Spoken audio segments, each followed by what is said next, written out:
Hello guys, welcome to our channel. हम दोबारा से आ चुके हैं फंडामेंटल ड्यूटीज़ के साथ। ठीक है, तो आज बिना किसी बातचीत के जल्दी से स्टार्ट करते हैं फंडामेंटल ड्यूटीज़। आप लोग कैसे हो? सब बढ़िया? बस चलो बढ़िया ही हो गए, पढ़ते रहो। Through the rights of the fundamental हमने पढ़ चुके हैं फंडामेंटल राइट्स, फंडामेंटल डीपीएसपी, और अब आते हैं हमारे फंडामेंटल ड्यूटीज़। इसके बाद आएगा हम अमेंडमेंट्स, जो कि बहुत इंपॉर्टेंट होते हैं। फंडामेंटल ड्यूटीज़ भी बहुत इंपॉर्टेंट होती हैं। Through the rights and duties are correlative, only fundamental rights are added in the constitution, not fundamental duties. ये हमारे ऐड नहीं हो सकती, ठीक है।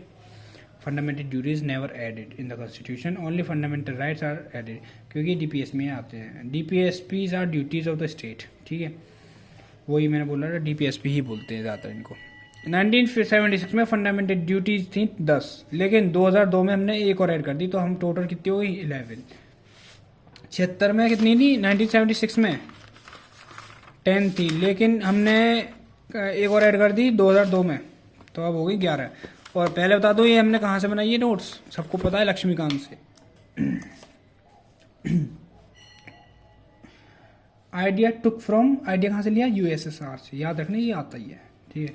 Part 4A। अब देखो, 1976 में 42nd अमेंडमेंट से ऐड की थी क्या? पार्ट 4A, जिसमें 51A आर्टिकल था फंडामेंटल। इधर देखो, मैं बताता हूँ, ध्यान से देखना अब इसको, तब समझ में आएगा। अगर नहीं देखोगे तो नहीं आएगा, हवा ऐसे जाएगा सोलर करके, रॉकेट की तरह। 1976 में 42nd अमेंडमेंट एक्ट था, ठीक है। 42nd अमेंडमेंट, उससे हमने क्या किया? ऐड किया क्या? पार्ट 4A, ठीक है। उस पार्ट 4A में 51 आर्टिकल था, ठीक है। 51A आर्टिकल, जो कि हमारा कहता है फंडामेंटल ड्यूटीज, ये था। 1976 में 42nd अमेंडमेंट एक्ट के तहत हमने पार्ट 4A में ऐड किया, पार्ट 4A को ऐड किया, और 51A आर्टिकल था उसमें, जिसे हमने कहा फंडामेंटल ड्यूटीज। और 86th अमेंडमेंट एक्ट, उससे हमने 11th वाली करी। इससे तो हमारी कितनी थी? 10, जो हमने पढ़ा था 1976। लेकिन हमारे 2002 में 86th अमेंडमेंट की हमने, 86th अमेंडमेंट की हमने, उससे हमारा 11th वाला फंडामेंटल आया। तो टोटल कितनी हो गई हमारे पे? 11, ठीक है। पार्ट 5 डिस्कट, ये जो हमारा हाँ, इसके बाद क्या आया हमारा? पार्ट 5। तभी तो कहते हैं पार्ट 4 आ गया, फिर 4A आ गया, और 5th आ गया, ठीक है। शेड्यूल पढ़ाऊंगा तब पता चलेगा। पार्ट 4 आ गया, पार्ट 4A और पार्ट 5th।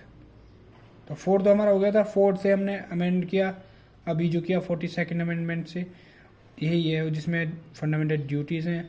इसके बाद तो हमारा फिर यूनियन के बारे में आ जाता है, ठीक है। चलो, अच्छा, ये जो है जापान और इंडिया मेंशन फंडामेंटल, हाँ, फंडामेंटल ड्यूटीज कहाँ हैं? सिर्फ जापान नहीं होता, जापान होता है, ठीक है। जापान और इंडिया, इन दोनों में ही होता है बस, और किसी भी कंट्री में नहीं है। नो अदर कंट्री, ये सिर्फ हमारे देश में ही है, ठीक है, क्योंकि India not for beginners. Memes बनते हैं ना। अच्छा देखो, USA, Canada, France, Germany, Australia, किसी में नहीं है। Socialistic countries focus on fundamental duties, example China, ठीक है। सोशलिस्टिक कंट्रीज में ही only. Socialistic countries give equally opportunity to fundamental rights and fundamental duties. USSR declare, या यूएसएसआर ने कहा that the citizens exercise of their rights and freedom was inseparable from the performance of their duties and obligation। USSR क्या कहता है? किसी भी citizen को उसके राइट्स या फ्रीडम तभी अवेलेबल होंगे जब अपनी ड्यूटीज एंड ऑब्लिगेशन वो फॉलो करेगा। तो ये यूएसएसआर ने कहा। फिर आई हमारी स्वर्ण सिंह कमिटी। इसको करने के लिए बहुत ही ज़्यादा कंसंट्रेशन चाहिए, और बहुत ही ज़्यादा इधर ही नॉलेज और ध्यान चाहिए। अब देखो, आंखें खुली रखना, कान तेज रखना, वॉल्यूम फुल कर लो, फ़ोन की लीड लगा लो, बट लगा लो, जो लगाना लगा लो, और ध्यान से सुनो। स्वर्ण सिंह कमेटी आई 1976 में कांग्रेस पार्टी जो थी सेटअप बाय सरदार स्वर्ण Singh committee for recommendation of fundamental rights. इसने स्वर्ण सिंह कमेटी ने 8 फंडामेंटल राइट्स की रिकमेंडेशन करी। सबसे पहले हमारे 8 फंडामेंटल ड्यूटीज थी, sorry not fundamental rights, fundamental duties. 1975 to 1977 internal emergency लगी हुई थी, तब कमेटी रिकमेंड हो गई, ठीक है। A separate chapter for fundamental duties in constitution, total 8 fundamental they are recommended. देखो ये देखो इधर से पेन चेंज करते हैं हम, थोड़ा सा अच्छा सा पेन ले। कहाँ है where is my pen, where is my new pen, ये रहा। देखो तुम्हारा भाई एक बढ़िया सा पेन लेके आया, स्वर्ण सिंह कमेटी, दिख रहा है, ग्रीन पेन है, ब्लू से करेंगे।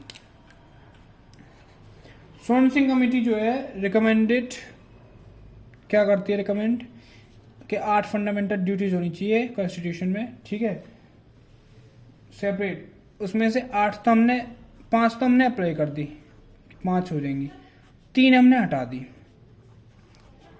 ठीक है, 3 हमारी रिजेक्ट होगी। अच्छा वो 3 कौन सी थी? पहली, ड्यूटी फॉलो ना हो तो पनिश कर दो।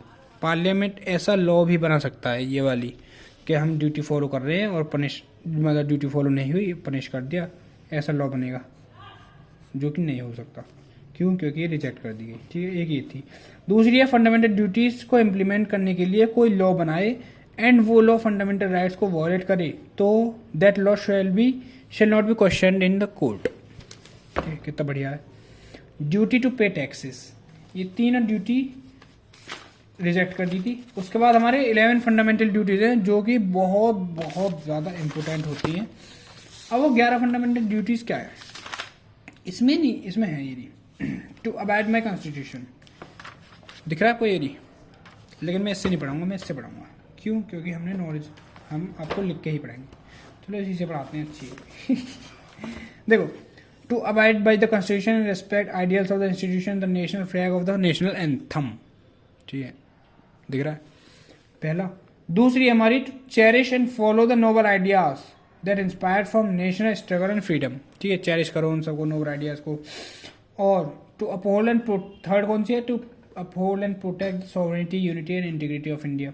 Fourth, to defend the country and render nation services, जब जरूरत हो बुला सकती है, यानी कि जब जरूरत हो तो बुलाए, जब कंट्री को जरूरत हो तुम्हारी और वो बुलाए तो तुम जा सकते हो। एग्जांपल दूं मैं तो कोरिया, जैसे कि कोरिया में अलाउ है कि 18 साल के बाद जब तुम 18 के हो जाते हो तो तुम्हें वहाँ पे ना ट्रेनिंग लेनी ही पड़ती है आर्मी की, ठीक है, 2-4 साल के लिए, शायद पता नहीं कितने साल के लिए, लेकिन लेनी पड़ती है, ज़रूरी है, ठीक है। तो जब ज़रूरत हो बुलाए तो जाना पड़ेगा, जाना चाहिए, टू सेव आवर कंट्री, ठीक है। ये कहते हैं मेरे fundamental duties. 4, to promote harmony and brotherhood amongst people of India, ये 5th है, ठीक है, ब्रदरहुड, भाईचारा रखो। भाईचारा जो करते हो ना तुम लोग रोड पे जाके, रोड पे कह रहे हो, रील्स पे, इंस्टाग्राम पे, भाईचारा ऑन टॉप तो ये हमारा आता है फंडामेंटल ड्यूटीज है। कौन सी है? 5th वाली। लेकिन ये हमारी भाईचारा अमंग्स पीपल ऑफ इंडिया, ठीक है, और हारमोनी के साथ, ये नहीं कि रोब में जा रहे हो ऐसे, छोड़। टू प्रोटेक्ट रिच हेरिटेज, सबका अपना अपना नजरिया भाई, है नहीं। 6th वाला कौन सा है? To protect rich heritage. 7th है to protect nature environment, forest, rivers, lake, इन सबको बचाओ, पानी, समंदर, ठीक है, कचरा नहीं करना चाहिए, गलत बात होती है, प्लास्टिक फेंक देते लोग। चलो, टू डेवलप ह्यूमनिज्म, ठीक है, इंसानियत, 8th कहती है। To protect public property, 9th कहती है। To strive towards excellence in all spheres of individual so the country constant rises to higher level of the individual, yeah, to strive towards excellence in all the spheres of the individual and collectively activity of the that the national constantly rises to higher levels। ऐसे काम करो जो कि nation के लिए कुछ बढ़िया हो, ठीक है। और प्रोटेक्ट करो पब्लिक प्रॉपर्टी को, ये कहता है हमारा 9th वाला, ये 10th हो गया। 11th कहता है हमारा जो लास्ट है, वो कहता है to provide opportunities for education of his child और ward between the age 6 to 14 year, जो कि हमारा 86 अमेंडमेंट ये फिर से आ गया। 86 अमेंडमेंट एक्ट देखा कही थी ना मैंने कि याद रखना, जो कल पढ़ाया था मैंने DPSP, उसमें सबसे लास्ट में क्या था DPS में याद आया कुछ? 86 अमेंडमेंट एक्ट था ना, न्यू डायरेक्टिव प्रिंसिपल्स वाले में, जो कि 2002 से ऐड हुआ था, अमेंड किया गया था। 86 अमेंडमेंट एक्ट 2002 के तहत education of children fundamental right होगा अंडर आर्टिकल 21A में आता है। तो अब यहाँ भी आ गया, फंडामेंटल ड्यूटीज भी होता है। 11th फंडामेंटल ड्यूटीज है, ठीक है, फंडामेंटल राइट भी है, फंडामेंटल ड्यूटीज भी है। To provide opportunities for education of his child world between 6 to 14 years. Features देखते हैं हम इसके, चलो फीचर्स क्या गया? सम ऑफ द इसमें से पढ़ लो। सम ऑफ द आर मोरल और सिविक, ज़्यादा ही लोग हो गए क्या? सम ऑफ आर मोरल और सिविक, सिविक यानी कि रेस्पेक्ट नेशनल एंथम फ्लैग, ठीक है, रिस्पेक्ट करना सीखो, उनकी बेइज्जती मत करो। Refer part of Indian tradition mythology religion और प्रैक्टिसेस। अब आप लोग कहोगे कि भैया एक क्वेश्चन जो समझदार होगा यहाँ पे वो कहेगा कि भैया एक बात बताओ, आप कह रहे हो कि DPSP है जो कि नॉन जस्टिसेबल है। मैंने कहा हाँ भाई ठीक है, हम कोर्ट में नहीं जा सकते इसको लेके, लेकिन जब कोई हनन करता है इसका, किसका? नेशनल एंथम, नेशनल फ्लैग का, तब क्यों जाते हैं? तो मैं बोलूँगा क्वेश्चन तो बहुत बढ़िया है, आप लोगों के दिमाग में भी आया, तो मैं उसको बोलूँगा भाई सुन, देखो ये फंडामेंटल ड्यूटीज है, तूने सही कहा, ठीक है, हम कोर्ट नहीं जा सकते इसके लिए, लेकिन लेकिन लेकिन क्यों? क्योंकि ये DPSP था। हाँ, लेकिन जो नेशनल एंथम वाला है, नेशनल फ्लैग वाला है, ये सब जो है इनके हनन करते हैं, इनके लिए एक स्पेशल एक्ट बना रखे हैं जो कि हम एंड में पढ़ेंगे, समझा? तो इतनी जल्दी मत करो, आराम से देखो बस। refer part of tradition Indian tradition, mythology, religion and practices. Fundamental duties confined to citizens only, not for foreigners. ये foreigners के लिए नहीं है, these are only for citizens, ठीक है। These are non justiciable। अच्छा, कमेंट में मेरे को बताना कि कौन कौन से फंडामेंटल राइट्स जो थे वो ओनली फॉर सिटीजन्स थे, नॉट फॉर फॉरेनर्स, ठीक है।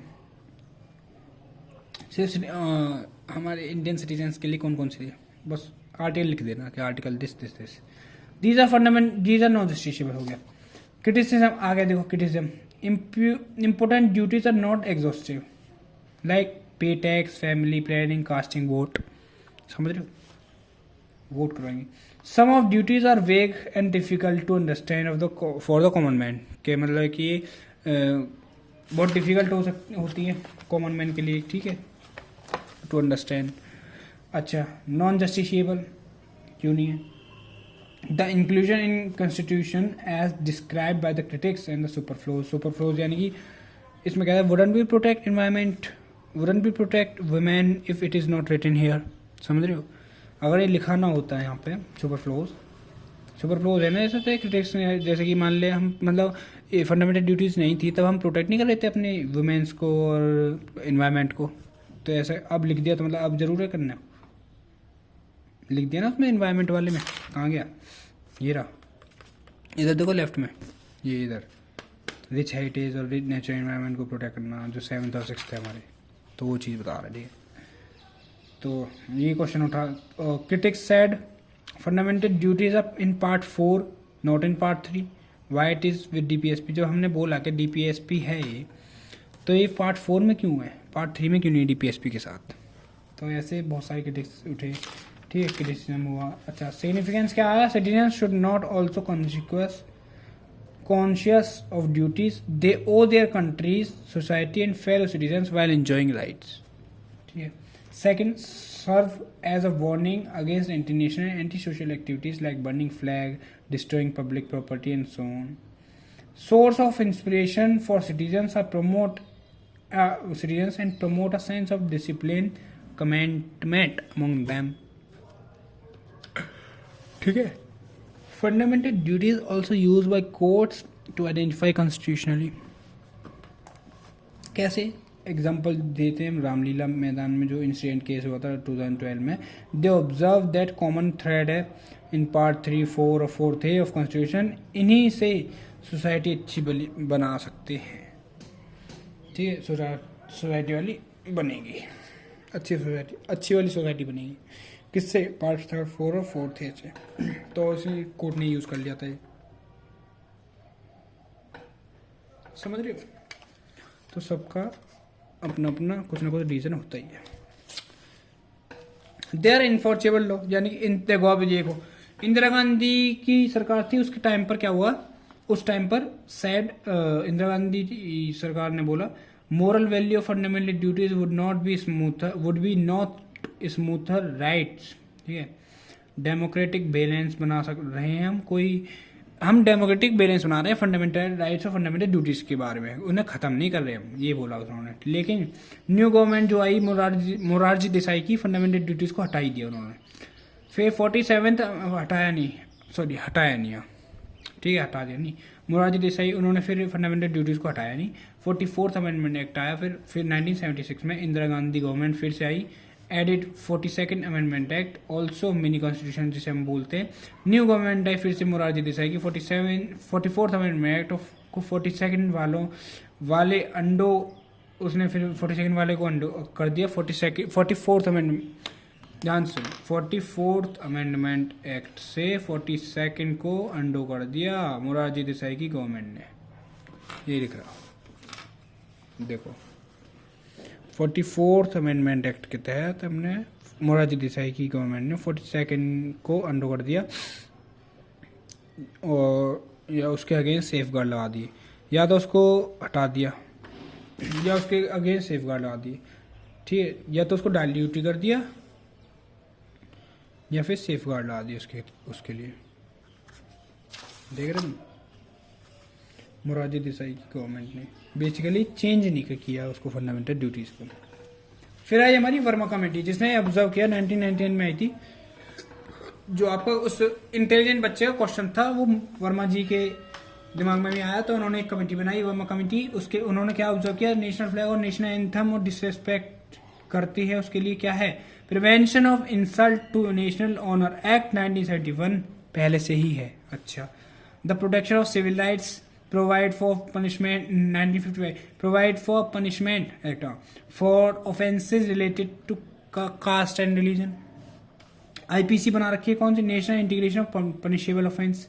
अनलॉफुल एक्टिविटीज एक्ट होती है 1967 में, ये एक्ट है provide for declaration of communal organisation integration of as punishable offences.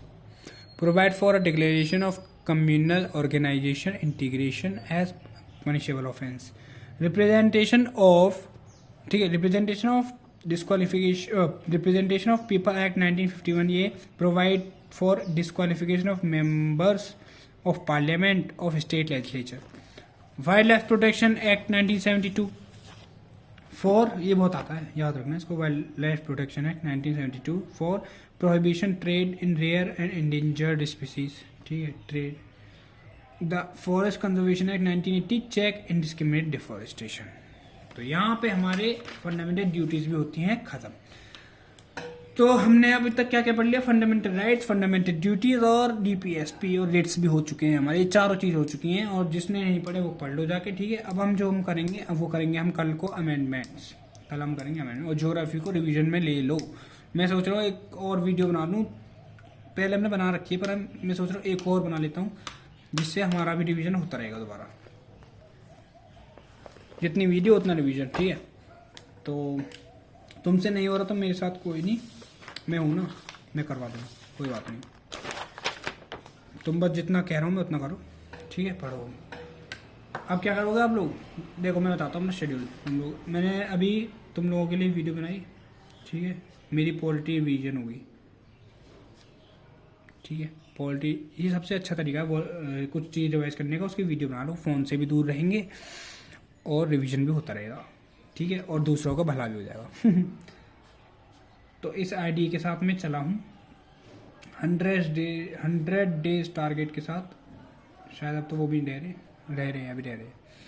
हमारा सीडीएस का एग्ज़ाम आने वाला है, और ये एनडीए सीडीएस सबके लिए है, ठीक है, क्योंकि लक्ष्मीकांत तो सभी पढ़ते हैं, लक्ष्मीकांत सबका हुआ है, यूपीएससी वाले तक पढ़ते हैं, आईएएस वाले। अच्छा, और डायरी एंट्री, जर्नलिज्म वगैरह कुछ स्किल्स वगैरह डेवलप करो अपने अंदर, ठीक है। जर्नलिज्म करना स्टार्ट करो, जर्नलिज्म, और नॉवेल्स पढ़ना स्टार्ट करो, ठीक है। अगर किसी को लगता है कि भैया नॉवेल्स तो बहुत महंगी आती है, कहाँ से लेके आए, एक सबसे अच्छा तरीका है दिल्ली। भैया कैसे? दिल्ली, अरे अभी मैं वहाँ से नॉवेल्स लेके आऊँ, only 100 rupees both, 2 novels 100 rupees में, देख रहे हो। 50 रुपीज़ की पड़ी मेरे को। सबको जिसको पता है वो बहुत अच्छी, जिसको नहीं पता सुनो। दिल्ली में राजीव चौक है, सुना होगा किसी ने, ठीक है। राजीव चौक पे जाओ, वहाँ से मंडी हाउस के लिए जाना, ठीक है। राजीव चौक जाओगे ना, मेट्रो स्टेशन, वहाँ से मंडी हाउस जाओगे। मंडी हाउस से एक स्टेशन आता है ITO, उसके बाद आता है Delhi Haat, Delhi gate number 3। Delhi gate में 3 गेट नंबर से निकलना, बस वहीं पे पूरा मार्केट लगता है बुक्स का तुम्हारा। मैं तो और भी बुक्स लेके आऊँगा अगली बार, अभी पहले जितनी नॉवेल्स लेके आया ना मैं पढ़ूंगा। मेरे को शौक है यार नॉवेल्स पढ़ने का। सबसे पहली जो मेरी नॉवेल्स पढ़ी थी, जो मैंने सबसे पहली नॉवेल पढ़ी थी वो मेरी है कौन सी, भगवत गीता बुक, सॉरी उसको हम बुक बोलेंगे, नॉवेल नहीं बोलते। भगवत गीता जो मैंने सबसे पहली बुक पढ़ी थी अपनी। सेकंड बुक रीडिंग मैंने कौन सी करी है, इंडियाज़ मोस्ट फियरलेस। एक मेरे सर हैं भैया, उन्होंने बताया था मेरे को, ठीक है। इंडियाज़ मोस्ट फियरलेस, उनका आज वो भी हो चुका है, रिकमेंड हो गई। अच्छा ये देखो, वो छोड़ो, Bhagavad Gita, India's most fearless, ठीक है। और अगली कौन सी रहेगी हमारी, जो मैं पढ़ने वाला हूँ, वो मैं पढ़ रहा हूँ, ये द अल्केमिस्ट। किसी ने पढ़ी हो तो नहीं, वरना दिखा दूँ, ये देखो द अल्केमिस्ट, ठीक है। पेनलो कोएल्हो की है, ये रहा, पेनलो कोएल्हो। ये मतलब ऐसी बुक है ना, बस पढ़ के मज़ा आता है। देखो पार्ट 1 दिखाओ इसका, देखो। The boys name was Santiago. Dusk was falling as the boy arrived with his herd at an abandoned church. The roof had fallen in long ago, and an enormous sycamore had grown on the spot where the sacristy had once stood. He decided to spend the night there.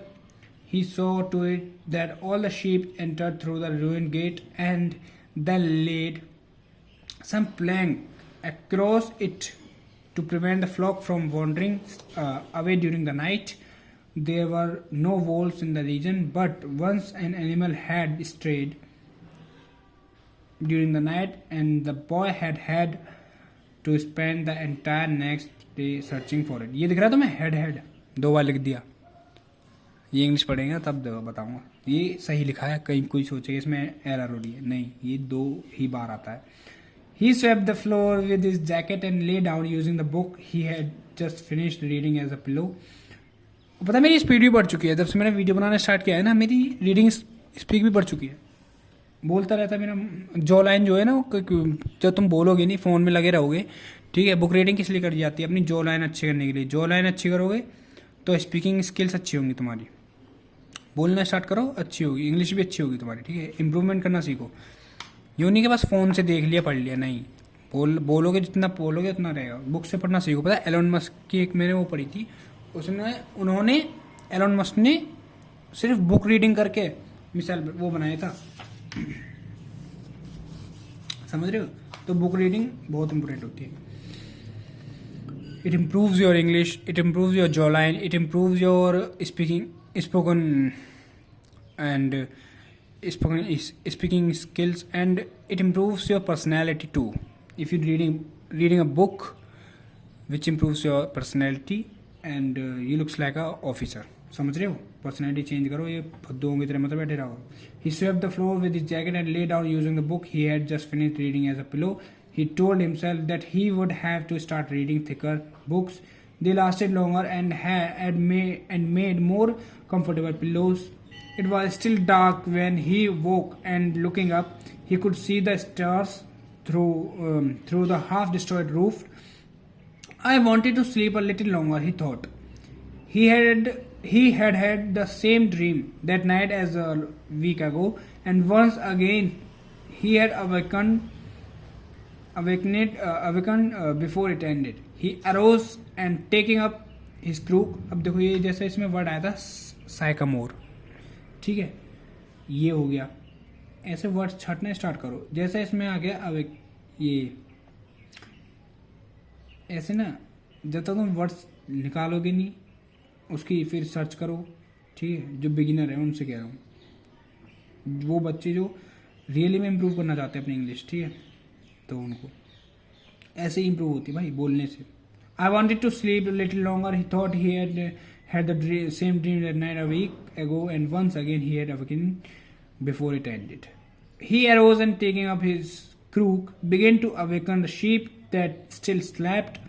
He had noticed that as soon as he awoke, most of his animals also began to stir. It was as if some mysterious energy bound his life so to that of the sheep, with whom he had spent the past 2 years lending them through the countryside in search of food and water. They are also used to me that they know my schedule, he muttered. जैसे हो गया muttered. Muttered का meaning क्या होता है बताओ, search करना, मैं नहीं बता रहा, मुझे पता है। Thinking about that for a moment, he realized that it could be the other way around, that it was he who had come accustomed to their schedule, ठीक है। But there were certain of them who took a bit longer to awaken. The boy prodded पता नहीं क्या होता है, बताओ तुम, मुझे तो पता है, मतलब तुम्हें नहीं पता। One by one with his crook, calling each by name. He had always believed that the sheep were able to understand what he said. So there were times when he read them parts of his books that had made an impression on him, or when he would tell them of the loneliness or the happiness of a shepherd in the fields. Sometimes he would comment to them on the things he had seen in the villages they passed. But for the past few days he had spoken to them about only one thing: the girl, the daughter of a merchant who lived in the village they would reach in about 4 days. He had been to the village only once the year before. The merchant was the proprietor, ये नहीं पता मुझे क्या होता, proprietor of a dry goods shop, and he always demanded that the sheep be shared in his presence so that he would not be cheated. He would not be cheated. A friend had told the boy about the shop, and he had taken his sheep there. मेरे को interesting लग रही है, मज़ा आ रहा है, ठीक है। कम से कम 20 पेज तो पढ़ा करो डेली के, 20 पेज। अगर तुम्हें नॉवल अच्छी नहीं लगती, भगवत गीता पढ़ना स्टार्ट कर दो, हिंदी वाली, इंग्लिश वाली, what ever you want. Hindi वाली पढ़ना स्टार्ट करो। मैंने सबसे पहले हिंदी वाली ही पढ़ी थी, इंग्लिश वाली मैंने आज तक नहीं पढ़ी। मेरे को जो फील आता है ना हिंदी वाली में ही आता है, ठीक है, ताकि तुम अपने इंटरव्यू में बोल सको कि यार हमने कुछ तो पढ़ा है, यूँ नहीं, ठीक है। अच्छा, और उससे सीखना भी है, यूँ नहीं सिर्फ पढ़ के छोड़ दिए। अच्छा, इसके बाद पता है मैं कौन सी पढ़ने वाला हूँ? इसके बाद पढ़ने वाला हूँ मैं मेरी जो आज तक की सबसे फेवरेट बुक रहेगी, एटॉमिक हैबिट्स। पता नहीं क्यों मेरे को ऐसा लगता है। इसका नाम मैंने सबसे पहली बार सुना था और मैं इसको इसलिए नहीं लाया था जस्ट क्योंकि ये 499 रुपीज़ की आती है। जो उस टाइम मैंने पूछा था, पता नहीं कितनी की आएगी, उस पर शायद 799 लिख रहा था। मेरे को सिर्फ ये 100 रुपीज़ की पड़ी थी, 50 की, सॉरी, सेकेंड हैंड थी 50 की, और जो नई नवेली थी ना वो थी 100 रुपीज़ की। कहाँ से लाया था मैं? दिल्ली से। मैं 100 की लेके आया था, मेरे को वो चाहिए थी, इसलिए सेकेंड हैंड 50 की पड़ती है। लेकिन अगर आपको बिल्कुल न्यू चाहिए वो 100 की मिलेगी। कहेंगे भैया प्रमोशन कर रहे हैं, अबे बेवकूफ़ो, प्रमोशन नहीं कर रहा, तुम्हारे पैसे बचा रहा हूँ। ठीक है, देखना ये कितनी नई है, पुरानी कहीं से लग रही है तुम्हें, देखना। ये भी मैं लाया था, तो मतलब कुछ भी ले सकते तुम वहाँ से। तो बस मैंने रूट बता दिया, दिल्ली राजीव चौक, दिल्ली में जो राजीव चौक मेट्रो स्टेशन है वहाँ जाना, वहाँ से मंडी हाउस के लिए लेना, वो रेड लाइन पे दिल्ली गेट जाना, बस 3 नंबर गेट से निकल के मार्केट है सामने ही।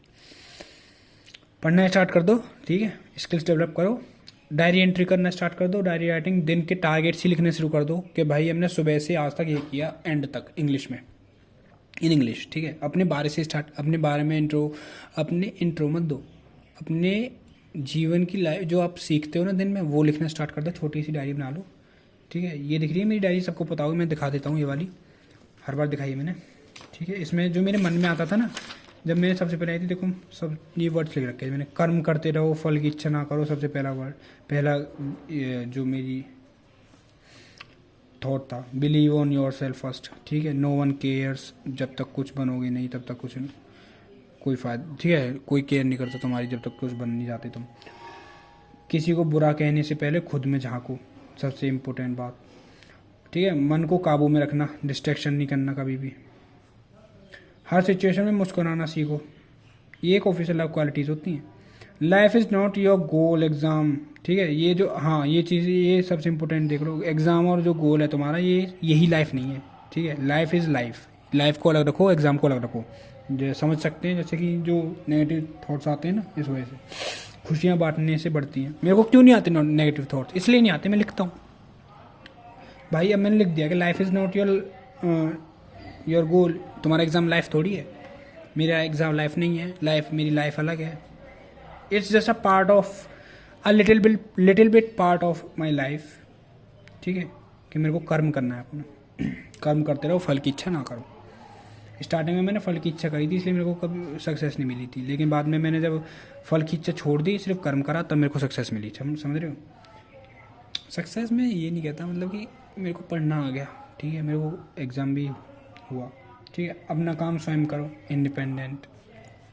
ये मम्मी खाना ला दो, मम्मी पानी ला दो, या बेड पे बैठे हो टीवी देख रहे हो, फ़ोन चार्जिंग पे लगा दो, ये सब नहीं होना चाहिए, खुद करो।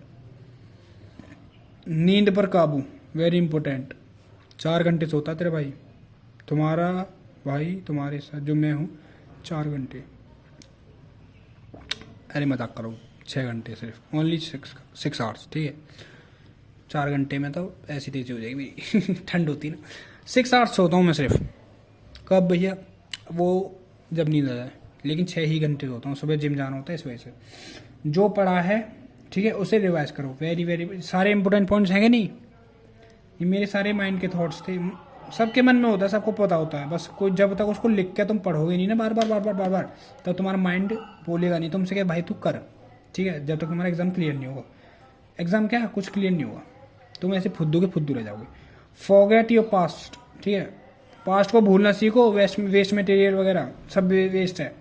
Think about it and learn from it.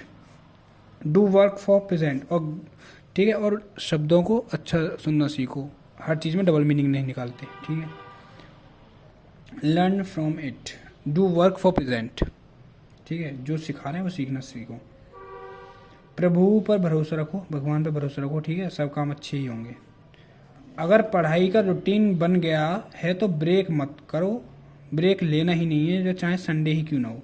Sunday को चलो तुम बैठ जाओ, चाहे तुम्हें कुछ नहीं करना, संडे को मुझे भाई पेपर लगाने, चलो मैं पढ़ नहीं रहा, आज छुट्टी है, संडे को मैंने छुट्टी ले ली, तुम बुक रीडिंग करनी है तुम्हें, ठीक है। कोई भी 2 टारगेट्स तो होने चाहिए तुम्हारे, चाहे तुम कुछ ना करो पूरे दिन, लेकिन वो 2 टारगेट्स कंप्लीट करके ही रहो कि मुझे आज 30 पेज पढ़ने हैं इसके, तो पढ़ के ही हटूँगा मैं। अगर तुम्हें बुक नॉवल का रीडिंग नहीं, नॉवेल्स वगैरह बुक्स वगैरह रीडिंग करनी नहीं आती, तो एक काम करो, अपनी जो कॉम्पिटिशन की बुक है उन्हें पढ़ना शुरू कर दो। जैसे लक्ष्मीकांत उठाओ, पढ़ना शुरू कर दो स्टार्टिंग से, चाहे तुम्हें समझ ना आए, लेकिन तेज पढ़ना शुरू कर दो, इतनी तेज नहीं कि सारा माहौल जग जाए, ठीक है, तुम्हें सुनाई देना चाहिए। फिर इंटरेस्ट बन जाएगा तो अपने आप समझ में आने लग जाती चीज़ें, ठीक है। मेरे को क्या शौक था ये सब लक्ष्मीकांत पढ़ने का, इतनी मोटी बुक मैंने ज़िंदगी में नहीं पढ़ी आज तक, ठीक है। फिर बाद में मैंने जब पढ़ना स्टार्ट किया था तब देखा अच्छी लगी, फिर 2-3 बार पढ़ी, इंटरेस्ट बन गया फिर, ठीक है। खुद से प्यार करो, बी पॉजिटिव। मैं बेकार हूँ, मेरे से कुछ नहीं होगा यार, सब लोग घर वाले ऐसे कहते हैं, कभी होगा नहीं होगा, कुछ मत बोला करो, तू बहुत अच्छा है, तेरे से होगा, बस तेरे को थोड़ी सी मेहनत करने की ज़रूरत है। अच्छा खाओ, पॉजिटिव रहो, अनसंट मत खाओ, ठीक है। अच्छा खाने से फ्रूट्स खाओ भाई सुबह सुबह, क्योंकि माइंड शांत रहता है, ठीक है। गलत गंदे विचार नहीं आते, गलत डिस्ट्रैक्शन नहीं होता, ठीक है। बॉडी अच्छी रहती है हमारी, ठीक है। रिवीजन करते रहना चाहिए, और कामयाबी ना मिलने पर कभी किसी को दोष न दो कि यार उस टीचर की गलती थी, उसने अच्छा नहीं पढ़ाया। कुछ मत कहो, तुम्हारी कहीं ना कहीं गलती है। किस्मत को कभी दोष नहीं देना चाहिए, ठीक है। किस्मत बहुत अच्छी है ताकि तुम पढ़ रहे हो, वरना कुछ बच्चे तो ऐसे हैं उनको तो किताब भी नसीब नहीं हो रही, ठीक है। तो किस्मत तो बहुत अच्छी है तुम्हारे पास किताब है। तुम्हारी किस्मत तुम्हारे हाथों में होती है, ये मेरा थॉट है। ये पता नहीं, मैंने कहीं से सुना नहीं है, बाकी तो सुनाई है, लेकिन ये मेरा थॉट है कि मेरी किस्मत मेरे हाथों में ही है, ठीक है। मैं ही उसे बिगाड़ सकता हूँ, मैं ही। और जैसे तुम आजकल वो चला है ना एस्ट्रोटॉक, तुम मानोगे नहीं, मैंने आज तक एस्ट्रोटॉक नहीं चलाया।